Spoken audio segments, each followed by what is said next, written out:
The first opinion is that people who say an idol isn't soloist material are people who probably think a soloist is one who sings and dances and has amazing stage presence. Excuse me. What about the soloists who just sing with no choreographies? Not every idol is gonna be a K-pop type idol who sing and dance. Some could make non-K-pop songs like indie, rock, hip-hop and R&B etc. that don't have choreographies and other things. So yes, any idol can be a soloist, and is soloist material, because there are other types of soloists as well, and so many non-K-pop type Korean soloists are popular or can get popular, like for example, look at Bulb 4 and Davichi. They're popular and have no dancing at all.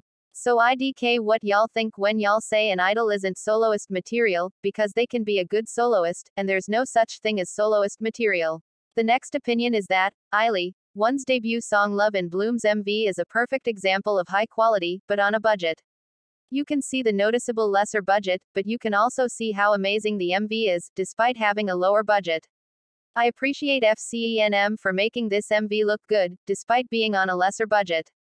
Though some of the edits towards the ending are weird and look beginner, that's less in comparison to the other parts of the MV which look amazing.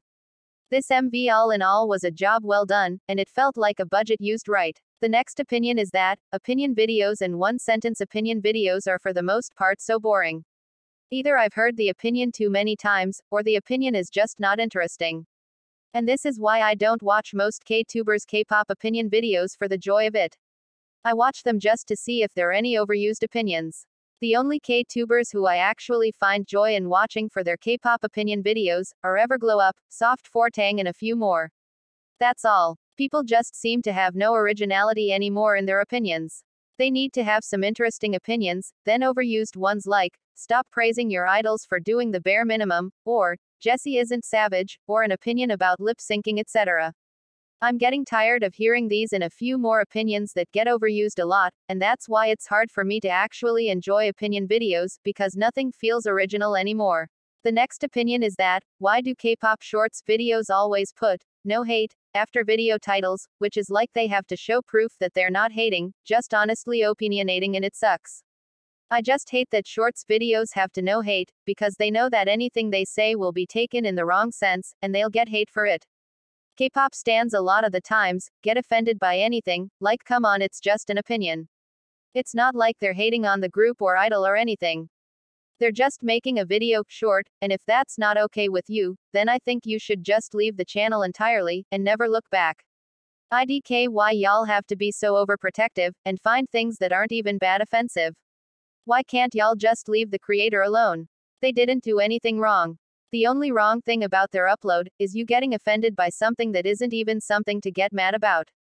Please stop being an easily offended K-pop stan, and start learning that everyone has different opinions, and not everything is bad. The next opinion is that, before you think a group is dead, check their socials first and see if they still upload to them, because not having a comeback doesn't mean they're not active or are dead, or you should wonder, where are they? Single quote.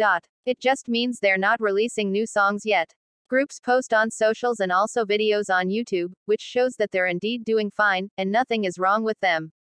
Plenty of groups, bands, soloists etc. are active, but haven't made a comeback yet, like for example, GWSN, Extraordinary Heroes, Blackpink, Mamamoo, Chic Angel, Maka Maka, Girlkind and Hyel etc. For me, my go-to place is Instagram when I want to check if a group is active, and don't post much on YouTube. So for you guys, please check their socials, before asking, where are they? Or, they haven't made a comeback, because they're probably releasing content other than music, or uploading pictures or something. The next opinion is that, people say the quality of K-pop is declining. I've heard it, I think, and I believe the reason why K-pop's quality declines, is because some of the worst songs in K-pop get views and popular, and some of the best songs get overshadowed, and very few good songs that have a long-lasting feel get views and popularity. Songs that are not that amazing get popular, and I wonder why. There are also songs that are good and get they popular too, but they don't have that long-lasting effect, meaning they feel like they'll age poorly, and will become boring or bad in a few years. People need to stop saying, K-pop is declining, if some of the songs that they give views to are bad or should have not been released. If K-pop is declining in terms of quality, then y'all should either make good songs popular or start listening to smaller new groups who don't get views. Also, yes, I do think that the quality of K-pop is declining in terms of quality, and what I said above is something that I do believe in, but the whole of K-pop isn't declining quality-wise. Only the well-known side is, and there are a lot, and I mean a lot of underrated, unknown and amazing nugu songs that give amazing quality to K-pop, because K-pop doesn't revolve around bigger groups, soloists or well-known groups, soloist alone, smaller groups, soloist also make up K-pop. The last opinion is that, girl groups aren't the only ones who carry fourth generation or K-pop or whatever y'all say. Both girl groups and boy groups are amazing. There are so many boy groups who don't get recognition, and just because people see some small amount of boy groups doing noise or something, they assume that boy groups are bad, and girl groups carry K-pop or some shit, because of their lack of knowledge of nugus and generalizing based on only the bigger well-known side. That's dumb. As I said in the previous opinion, K-pop doesn't revolve around bigger groups. Why can't y'all ever accept that fact? Why can't y'all just stop generalizing things in K-pop without proper thinking? Because girl groups don't carry K-pop or fourth generation alone. There are plenty of boy groups who carry as well and have amazing songs that aren't just noise. Example, Megamax's debut and their debut album, Black Level's debut album, without their title track, which is good but noisy. Nine Eyes' debut and their debut album.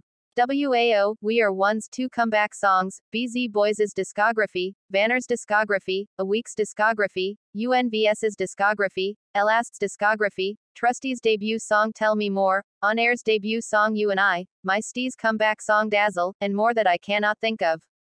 There are so many boy groups with so many amazing songs that carry K-pop as much as girl groups carry K-pop. Boy groups are not only noise or dark or whatever. There are plenty of nugu boy groups in K-pop for y'all to check out, so y'all can see the reality of things, and stop saying that girl groups carry K-pop or fourth generation.